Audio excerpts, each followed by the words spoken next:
اسكندرية لنتعرف على تفاصيل عملية القبض على صبحي صالح القيادي بجماعة الإخوان النهاردة، و يعني اتهامه في عدة قضايا جنائية كان مطلوب ضبطه وإحضاره. معايا اللواء ناصر العبد مدير مباحث اسكندرية. مساء الخير سيادة اللواء، وشكرا لوجودك معنا في البرنامج. لعل السؤال هو تفاصيل عملية القبض كانت فين وإيه ظروفها بالظبط؟ خير يا استاذ معتز. مساء الخير يا فندم. طبعا يعني انا بقول لحضرتك هو يمكن من النهارده مش احنا بالنسبه للصادر لهم ضبط واحضار وتنفيذه لعرضهم على النيابه، كانت متابعه مستمره من قطاع مصلحه الامن العام سياده اللواء احمد حلمي مدير المصلحه لتنفيذ اي قرار ضبط واحضار على العناصر الهاربه لتقديمها للنيابه. احنا بقى في وردت معلومات من 3 ايام ان القيادي الحريه والعداله صبحي صالح بيتردد على منطقه الساحل من منطقه الحمام والضبعه وبرج العرب.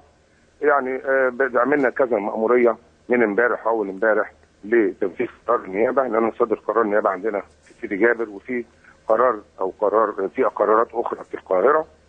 ففعلا عملنا المأموريات دي امبارح لغايه لما وردت لنا معلومات النهارده بالتنسيق مع الامن الوطني ان تواجدوا في احدى الفلل بنجع اسمه نجع الافراد، ده تبع دايره برج العرب.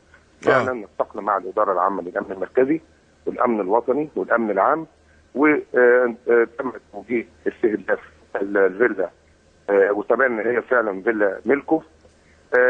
تم ضبطه داخل الفيلا دون اي مقاومه او اي شيء، كان متواجد بمفرده داخل الفيلا.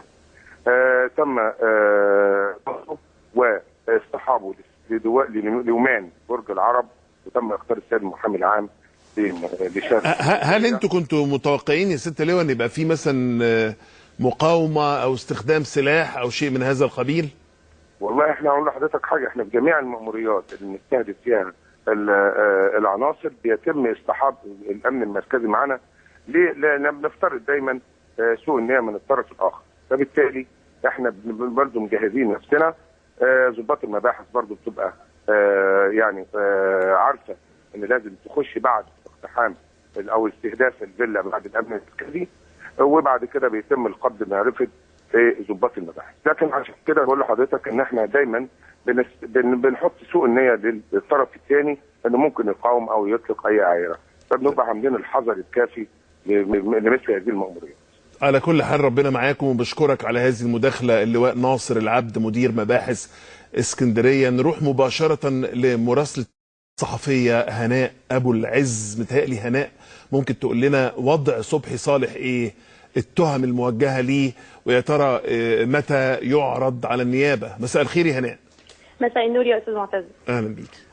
هو في الحقيقه يعني صبحي صالح زي ما قال اللواء ناصر العبد من قليل تم القاء القبض عليه عصر اليوم، وهو يعني داخل فيلا بنجع الافراد. الفيلا دي تبين انها ملكه، وتم شراء قطعه الارض اللي بني عليها الفيلا منذ 2 فقط، وبنى الفيلا. والفيلا يعني هي فيلا ضخمه بها حمام بسين، حمام سباحه، وحديقه كبيره.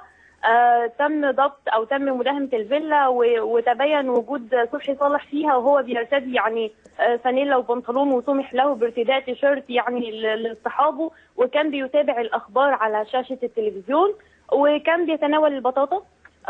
هو تفاجأ فعلا بوجود القوات ولم يقاوم ولم يقل سوى حاضر حاضر يعني. عثر بحوزته على جهاز الايباد الخاص به و2 جهاز موبايل. لم يتم عثوره معه على اي اسلحه او نقود يعني كثيره.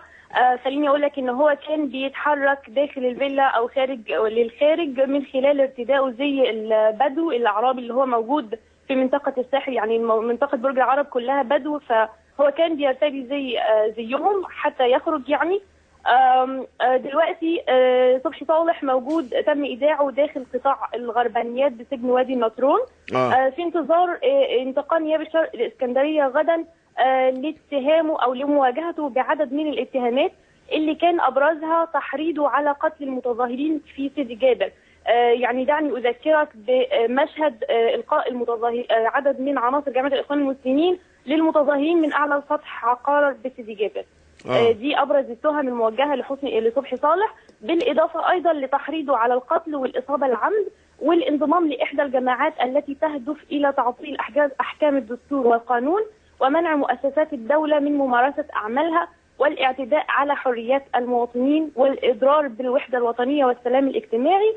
ايضا موجه اليه تهم التحريض على تعطيل حركه المواصلات وتعريض سلامه المواطنين للخطر وجعل يعني اعضاء وعناصر من جماعه الاخوان المسلمين يحملوا اسلحه ناريه ويخربوا المؤسسات العامه تنفيذا لغرض ارهابي. طيب. هذه الاتهامات طبعا جاءت كلها يعني في نص تحريات الامن الوطني حول يعني واقعه سيدي جابر، واللي اكدت التحريات دي ان صبحي صالح وعدد من قيادات جماعه الاخوان المسلمين بالاسكندريه، طبعا منهم حسن البرنس وحمدي حسن والمحمدي سيد احمد، ودول تم القبض عليهم انهم بعد يعني سقوط مرسي وبعد ان تبين يعني ان البساط ينسحب منهم، اجتمعوا مع مرشد الاخوان المسلمين المقبوض عليه ايضا وقرروا ان يبثوا حاله او خطه من العنف والفوضى في البلاد تعويضا عن ذلك. طيب على كل حال